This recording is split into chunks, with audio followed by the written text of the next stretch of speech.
long ago. It starts in a place called Lydia, in what is now modern-day Turkey. Around 600 BC, the Lydians did something remarkable. They created the very first coins. These were not pure gold, but a natural mix of gold and silver called electrum. The coins were small, like a bean, and had a simple stamp on them. This stamp was often a lion's head, a symbol of the king's power. Before these coins, people traded goods directly. A farmer might trade wheat for a pot. This was called barter, and it was often complicated. The Lydians' invention changed everything. Suddenly, there was an easier way to trade. These early electrum coins were a brilliant idea. They made trade simpler and fairer for everyone. Each coin had a set value. This meant you no longer had to guess how many bags of grain a cow was worth. You could just use the coins. This idea quickly spread to neighboring Greek city-states. The Greeks loved the idea of coins. They started making their own, but they improved them. They learned how to separate the gold from the silver. This allowed them to create coins of pure gold and pure silver. This was a huge step forward because it made the value of the coins even more reliable and trusted. King Croesus of Lydia, who ruled around 560 BC, is often credited with making the first pure gold coins. His name became a symbol of incredible wealth. People would say as rich as Croesus. He understood that pure gold was special. It was more valuable and more trusted than the mixed electrum. His new gold coins, called crosids, became the international currency of their time. They were accepted far and wide, making Lydia a powerful center of trade. Traders from all over the ancient world came to Lydia, bringing their goods and leaving with these shiny new gold coins in their pouches. The invention of gold coins was more than just a new way to pay for things. It was a revolution in how people thought about money and power. A king could now pay his soldiers with coins, ensuring their loyalty. He could fund the building of great temples and monuments. He could also collect taxes in a much more organized way. The small stamped pieces of gold gave rulers a new tool to build empires and project their authority across vast distances. The simple Lydian coin was the start of a golden thread that would run through all of human history, connecting empires, economies, and people. Why did ancient people choose gold? What made this one metal so special? The answer lies in its unique and wonderful properties. Gold has a beautiful, warm glow. It shines like the sun. When early humans found nuggets of gold in rivers, they were captivated by its beauty. Unlike other metals, gold does not rust or tarnish. A piece of gold found after thousands of years looks just as brilliant as the day it was lost. This permanence gave it a sense of immortality. It felt divine, a piece of the sun you could hold in your hand. Its beauty made it perfect for jewelry and religious objects long before it was ever used as money. Gold is also incredibly rare. You cannot just find it anywhere. It is hidden deep within the earth or scattered in tiny amounts, in rivers and streams. This rarity made it valuable. If something is hard to find, people want it more. This simple rule of supply and demand was as true in ancient times as it is today. Unlike rocks or shells, you couldn't just go out and collect a huge amount of gold. This scarcity meant that a small amount of gold could be worth a lot. This made it practical for trade.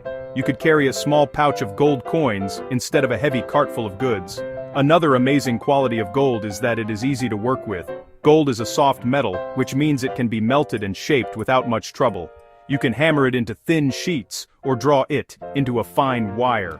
This made it perfect for making coins. Mints could easily melt down gold and stamp it with the face of a king or a symbol of the gods. Each coin could be made to have the exact same weight and purity. This standardization was the key to creating a trustworthy money system. People knew that a gold coin from Athens was the same as a gold coin from Sparta, which made trade between cities much simpler. Finally, gold is chemically stable. It does not react with air, water, or most other substances. This is why it never corrodes. A gold coin can be buried in the ground for 1,000 years or sunk at the bottom of the sea, and it will still be there, shining and whole. This durability made it the perfect store of value. People knew that their wealth, stored in gold coins, would not disappear or decay over time. It was a safe way to preserve their fortunes for themselves and for their children. This combination of beauty, rarity, malleability, and permanence made gold the undisputed king of metals and the foundation of money for centuries. Gold coins did not just make trade easier, they built empires. The Persian Empire, one of the largest ancient empires, was among the first to understand this power. Around 515 BC, King Darius I introduced a gold coin called the daric. It was a thick coin of high purity, stamped with the image of the Persian king holding a bow and arrow. The daric became the most trusted coin in the ancient world. It allowed Darius to pay his massive army and fund his ambitious building projects, like the great city of Persepolis. The daric unified his vast empire, creating a single economic zone that stretched from India to Greece. When Alexander the Great conquered the Persian Empire, he seized its enormous treasury of gold. He understood the power of this wealth. He melted down the Persian darics and used the gold to mint his own coins. These new coins featured his own image, sometimes depicted as the god Heracles.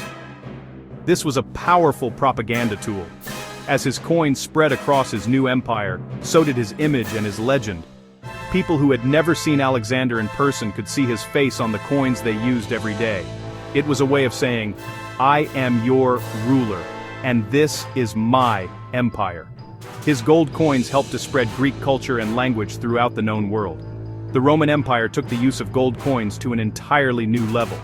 The Roman gold coin, called the aureus, was the backbone of their economy. It was used to pay the legions that defended and expanded the empire's borders. It was used to finance the construction of roads, aqueducts, and magnificent buildings like the Colosseum. The aureus was a symbol of Roman power and stability. Its consistent weight and purity made it the dominant currency across Europe, North Africa, and the Middle East for centuries. When you held a Roman aureus, you were holding a piece of the empire's might in your hand. However, the story of Roman gold also serves as a warning. As the empire grew, its expenses became enormous. Emperors began to run out of gold. To make more coins, they started to reduce the amount of gold in each aureus, mixing it with cheaper metals. This is called debasement. People quickly realized the coins were less valuable and they lost trust in the money. This led to runaway inflation and economic chaos. The decline in the quality of their gold coins mirrored the decline of the Roman Empire itself. It shows how a strong economy, built on trusted gold, is essential for a powerful empire to survive. After the fall of the Roman Empire, Europe entered a period known as the Dark Ages. Trade declined, and the use of gold coins became much less common in many parts of Western Europe. People often went back to bartering. However, in the East, the Byzantine Empire, which was the continuation of the Eastern Roman Empire, continued to thrive. They minted a famous gold coin called the solidus, later known as the bezant. For over 700 years, this coin was the most stable and desired currency in the world. Its purity was legendary, and it was used in trade from England to China, keeping the flame of global commerce alive. The Islamic world also became a major force in the history of gold coins during the Middle Ages. Around the year 696, the Umayyad Caliphate introduced the gold dinar. Unlike European coins, which had images of rulers, the Islamic dinar was decorated with beautiful calligraphy from the Quran. This was because Islamic tradition discouraged the depiction of human figures. The gold dinar and the silver dirham became the primary currencies of a vast trading network that stretched from Spain to Central Asia. The wealth generated from this trade fueled a golden age of science, mathematics, and art in the Islamic world. As Europe emerged from the Dark Ages, trade began to revive. Powerful Italian city-states like Venice and Florence grew rich by trading with the Byzantine and Islamic empires. They saw the power of having their own gold currency. In 1252, Florence issued the florin, a beautiful gold coin that quickly became a new standard for trade across Europe. A few decades later, Venice introduced its own gold coin, the ducat. These coins helped to power the Renaissance. The wealthy bankers and merchants of Italy used their gold to commission masterpieces from artists like Leonardo da Vinci and Michelangelo. The reintroduction of gold coins in Europe had a profound impact. It helped to break down the old feudal system, where wealth was based on land. A new merchant class emerged, whose power was based on money and trade. Kings and queens also needed gold to pay for their armies and consolidate their power. They began to compete with each other to control the sources of gold and silver. This competition would eventually drive European nations to look beyond their own borders, setting the stage for the Great Age of Discovery and a new chapter in the global story of gold. Some gold coins are more than just money, they are legends. One of the most famous is the Spanish doubloon. Made from gold mined in the New World, these coins were officially called the escudo. A 2 escudo coin was known as a doubloon. For centuries, these were the coins of pirates and treasure chests. When you think of a pirate captain shouting about his pieces of 8, he was often talking about silver coins, but the ultimate prize was always the gold doubloon. These coins funded the Spanish Empire, making it the most powerful nation in the world during the 16th and 17th centuries. Their journey across the Atlantic was often perilous, with storms and pirates threatening every voyage. Another legendary coin is the British sovereign. First minted in 1489 by King Henry VII, it was a large, impressive gold coin designed to showcase the power and stability of the Tudor dynasty. The modern sovereign, with its iconic image of St. George slaying the dragon, was introduced in 1817. It became the most widely recognized and trusted gold coin in the world during the height of the British Empire. The sun never set on the British Empire, and wherever the British went, the gold sovereign went with them. It was a symbol of British might and economic dominance, used in trade from Hong Kong to Canada. In France, the Napoleon gold coin, also known as the Louis d'Or, or later the Napoleon, tells a story of revolution and empire. First issued under King Louis XIII, the coin's design changed with the country's turbulent history. After the French Revolution, Napoleon Bonaparte issued a new 20-franc gold coin featuring his own portrait. This was a powerful statement. He was presenting himself not as a king, but as a modern emperor, the leader of a new French empire. These coins spread across Europe with his conquering armies, a golden reminder of his ambition and power. The Napoleon coin became a standard for many other European currencies. Perhaps one of the most beautiful coins ever made is the American St. Gaudens Double Eagle.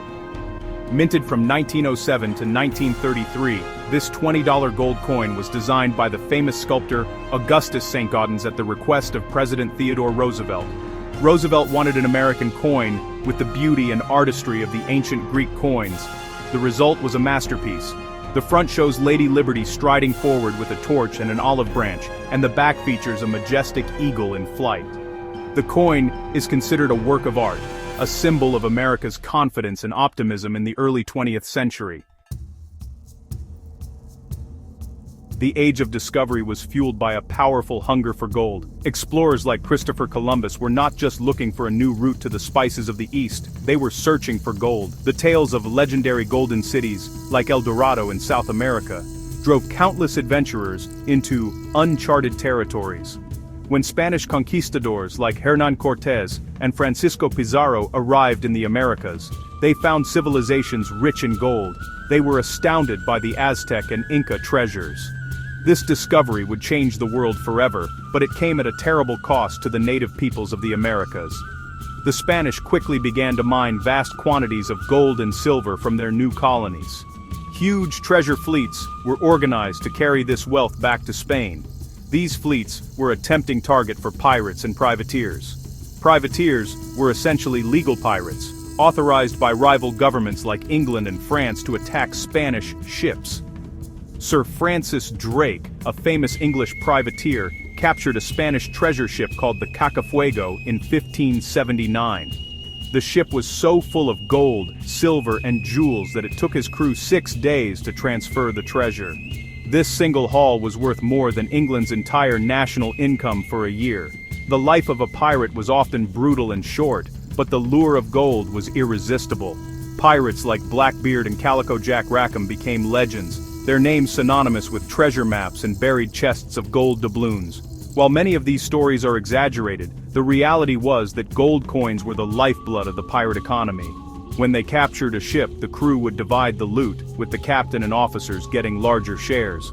This treasure was then spent in pirate havens like Port Royal in Jamaica, fueling a world of lawlessness and adventure. The desire for gold created a violent and chaotic chapter on the high seas. The flood of gold and silver from the Americas into Europe had a massive economic impact. It caused a period of intense inflation known as the Price Revolution. With so much more money in circulation, prices for everything from bread to land skyrocketed. This created great hardship for ordinary people, but also created new opportunities for merchants and bankers. The wealth from the New World financed wars, built palaces, and funded the growth of powerful new nations.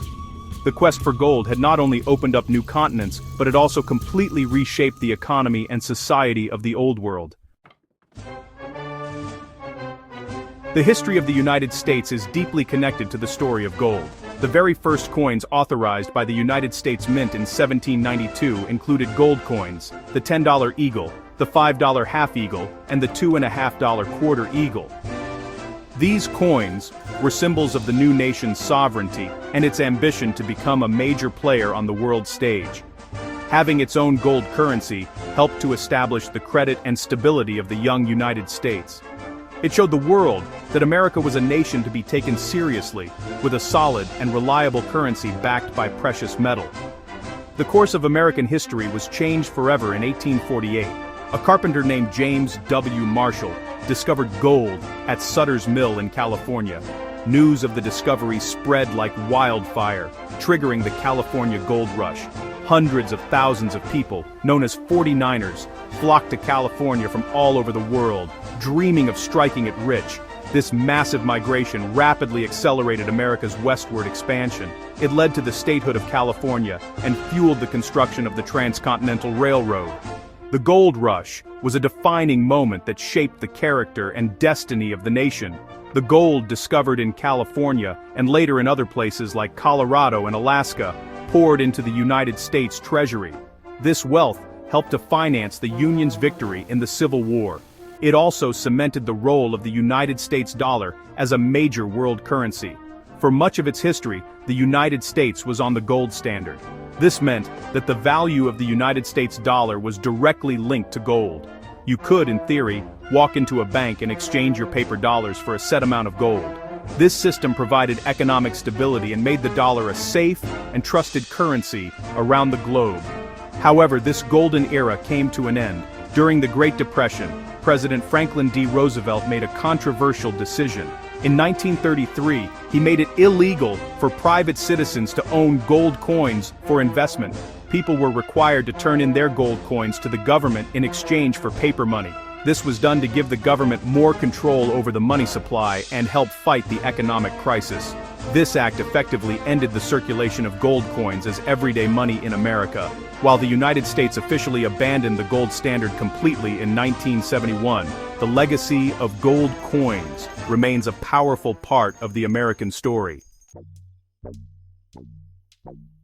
Many people do not know that Isaac Newton, the famous scientist who discovered gravity, also played a huge role in the history of gold coins. In 1696, he was appointed Warden of the Royal Mint in England. At the time, the country's currency was in chaos due to widespread clipping, shaving off the edges of coins, and counterfeiting. Newton applied his scientific mind to the problem. He recalled all the old coins, melted them down, and issued new, more secure coins with milled edges to prevent clipping. He also rigorously pursued counterfeiters. His work stabilized the British currency and unofficially put Britain on a gold standard, a system that would later dominate the world economy. Here's a fascinating story about how gold coins saved an emperor. During the Third Crusade in the 12th century, King Richard the Lionheart of England was captured on his way home from the Holy Land. He was held for ransom by the Holy Roman Emperor. The price was a staggering 150,000 marks, which was an enormous amount of gold and silver, equal to several times the annual income of the English crown. To raise the money, a massive tax was levied on the people of England. It took months to collect the treasure, a testament to the immense value of gold. The ransom was eventually paid, and Richard was freed, all thanks to the power of collected gold. Have you ever wondered why we say we pay through the nose? The phrase may come from a tax imposed by the Danes when they ruled parts of Ireland. This tax was incredibly harsh. If someone failed to pay their share of gold, the punishment was to have their nose slit. This brutal practice shows just how seriously rulers took the collection of gold taxes. It was a powerful motivator to ensure that everyone paid their due. The phrase has survived for centuries as a reminder of a time when failing to pay your gold could have very painful and visible consequences. One of the world's most dramatic gold coin events happened in 1942 during World War II. The British government needed to pay for war supplies from the United States, but it was risky to ship gold across the Atlantic because of German U-boats. In a secret operation, a British cruiser named HMS Edinburgh was loaded with over 5 tons of Soviet gold, intended as payment to the United States. On its way, the ship was torpedoed and sank to the bottom of the icy Barents Sea. For 40 years, the treasure lay lost. Then, in 1981, a team of daring divers managed to recover most of the gold in one of the deepest and most dangerous salvage operations ever attempted. Today, you will not find gold coins in your pocket change. We use paper money and digital transactions for our daily purchases. The era of gold coins as circulating currency is past. However, the story of gold is far from over. Gold coins have taken on a new and important role in the modern world. They are now primarily seen as a form of investment and a way to store wealth. People buy gold coins as a hedge against inflation and economic uncertainty. When stock markets are volatile or currencies are unstable, many investors turn to the timeless security of gold. Governments around the world still mint official gold coins, but these are not for spending at the grocery store. They are known as bullion coins. These coins, such as the American gold eagle, the Canadian maple leaf, and the South African Krugerrand, are purchased by investors and collectors. Their value is based on the current market price of gold, plus a small premium for the cost of minting. These coins provide a simple and trusted way for people to own physical gold. They are a direct link to the long history of gold as a reliable store of value, connecting modern investors to ancient kings. Beyond investment, there is a thriving market for rare and historic gold coins. This is the world of numismatics, the study and collection of coins. For collectors, a gold coin is not just a piece of metal, it is a piece of history. A Roman Aureus or a Spanish doubloon is a tangible artifact that tells a story of empires, trade, and adventure. Some rare coins can be worth millions of dollars. For example, a 1933 St. Gaudens double eagle, one of the few that was not melted down, sold at auction for over $18 million. These coins are treasured for their rarity, beauty, and the incredible stories they carry with them. In the end, gold coins continue to fascinate us for the same reasons they captivated our ancestors thousands of years ago. Their beautiful shine, their rarity, and their sense of permanence give them an enduring appeal. They are symbols of wealth, power, and history. Whether held by a central bank as part of its reserves, owned by an investor as a safe haven, or treasured by a collector as a piece of the past, gold coins remain as relevant as ever. They are a golden thread that connects our modern digital world to the very dawn of civilization, reminding us of the timeless human quest for value and security.